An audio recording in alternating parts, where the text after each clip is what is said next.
ಇದರಲ್ಲಿ ಮಾನ್ಯ ಮುಖ್ಯಮಂತ್ರಿಗೆ ಫಸ್ಟಿಗೆ ಉತ್ತರ ಕೊಡಿ. ಕೊಡ್ತೀನಿ, ನೋ ದಿನೇಶ್ ಕೂತ್ರಪ್ಪ, ನಾನು ಹೇಳ್ತೀನಿ. ಅಶೋಕ್ ಮಾತಾಡಿ. ಒಂದೇ ನಿಮಿಷ ಹೇಳ್ಬಿಟ್ಟು, ಒಂದೇ ನಿಮಿಷ ಜಾಸ್ತಿ ಹೇಳಲ್ಲ.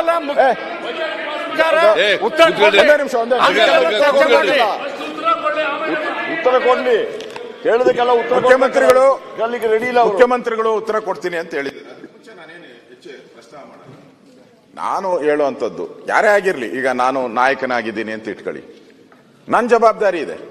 ನಮ್ಮ ಎಲ್ಲ ಸಚಿವರನ್ನ ಎಲ್ಲ ಶಾಸಕರನ್ನ ಕಾಪಾಡುವಂಥದ್ದು ನಮ್ಮ ಜವಾಬ್ದಾರಿ ಇದು. ಹಾಗೆ ಮುಖ್ಯಮಂತ್ರಿಗೂ ಒಂದು ಜವಾಬ್ದಾರಿ ಇರ್ತದೆ. ಒಬ್ಬ ಮಂತ್ರಿ ಹೇಳಿದ್ರೆ ನಾನು ಏನೋ ತಪ್ಪಿ ರಾತ್ರಿ ನಿದ್ದೆ ಮಾಡೋವಾಗ ಏನೋ ಜ್ಞಾಪಕ ಇಲ್ದರೆ ಬಂದು ಹೇಳ್ಬಿಟ್ಟವ್ರೆ ಅಂತ. ನಾನು ಅಧ್ಯಕ್ಷರೇ, ಮತ್ತೊಬ್ಬ ಮಂತ್ರಿ 2 ಬಾರಿ ಯತ್ನ ನಡೆದಿದೆ, ನಮ್ಮ ಪಕ್ಷದವರ ಕೈವಾಡ ಇರಬಹುದು. ಸಚಿವರ ಮೇಲೆ 2 ಬಾರಿ ಹನಿ ಟ್ರ್ಯಾಪ್ ಯತ್ನ ನಡೆದಿದೆ, ನಮ್ಮ ಪಕ್ಷದವರ ಪಾತ್ರವೂ ಇರಬಹುದು. ಇದಕ್ಕೆ ಕಡಿವಾಣ ಹಾಕಬೇಕು ಸತೀಶ್ ಜಾರಕಿಹೊಳಿ, ಲೋಕೋಪಯೋಗಿ ಸಚಿವರು. ನಿಮ್ ಸಚಿವರೇ ಹೇಳಿದ್ದಾರೆ. ನಾನು ಸುನಿಲ್ ಇವರೆಲ್ಲ ನಾವೆಲ್ಲ ಮಾತಾಡ್ತಾ ಇದ್ದೀರಿ ಅಂತ ಕೋಪ ಮಾಡ್ದು ಪ್ರಿಯಾಂಕಾ ಅವರು, ದಿನೇಶ್ ಅವರು. ನಾನ್ ತಿಳ್ಕೊಂಡಿದ್ದೆ ಅವರಿಬ್ಬರು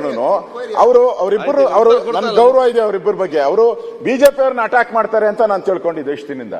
ಬಿಜೆಪಿ ಅವ್ರ ಮೇಲೆ ಅಟ್ಯಾಕ್ ನೋಡಿದ್ರೆ ನಿಮ್ಮ ಪಾರ್ಟಿ ಒಬ್ಬ ನಿಮ್ ಜೊತೆ ಕ್ಯಾಬಿನೆಟ್ ಅಲ್ಲಿ ಕೂತ್ಕೊಂಡು ಅವ್ರ ಸಪೋರ್ಟ್ಗೆ ನೀವು ಹೋಗ್ತಾ ಇಲ್ಲಲ್ಲ, ನಾಚಿಕೆ ಅಲ್ವಾ ಇದು? ಅವ್ರ ಸಪೋರ್ಟ್ ಹೋಗ್ಬೇಕಾಯ್ತು ನೀವು.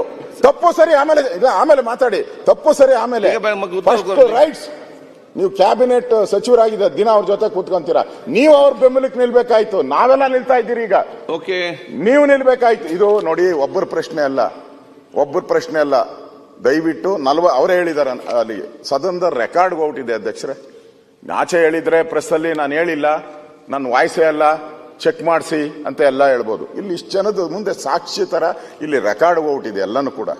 48 ಜನ ಇದ್ದಾರೆ ಅಂತ ಹೇಳಿದ್ದಾರೆ, ಜಡ್ಜ್ಗಳಿದ್ದಾರೆ ಅಂತ ಪತ್ರಿಕೆಯಲ್ಲಿ ಬಂದಿದೆ, ಕೇಂದ್ರದ ನಾಯಕರಿದ್ದಾರೆ ಅಂತ ಬಂದಿದೆ. ಇಷ್ಟಾದ ಮೇಲೂ ನಾವು ಸುಮ್ಮನೆ ಕೂತ್ಕೊಂತೀರಿ ಅಂದ್ರೆ ರಾಜ್ಯದ ಜನ ಏನ್ ತಿಳ್ಕೊಂತಾರೆ ಅಧ್ಯಕ್ಷ? ಅದಕ್ಕೆ ನಾನು ಮುಖ್ಯಮಂತ್ರಿಗಳಿಗೆ ಹೇಳೋದು, ಇದನ್ನ ಇಲ್ಲಿಗೆ ಬಿಟ್ರೆ ಇದು ಇನ್ನಷ್ಟು ಜನಕ್ಕೆ ಅವಮಾನ ಆಗ್ತೈತೆ. ಈಗ ಪ್ರಿಯಾಂಕಾ ಹೇಳಿದ್ರು, ನಮ್ಮ ಮನೆಗೆ ಹೋದ್ರೆ ನಮ್ಮ ಮನೆಯಲ್ಲಿ ನಮ್ಮ ಶ್ರೀಮತಿಯವರು ಬೈತಾರೆ ಅಂತ. ಹಾಗೆ ಎಲ್ಲರಿಗೂ ಬೈತಾರೆ, ಒಬ್ಬರದೇ ಅಲ್ಲ, ಎಲ್ಲರ ಮನೆಯಲ್ಲೂ ಡೌಟ್ ಶುರು ಆಗ್ತದೆ.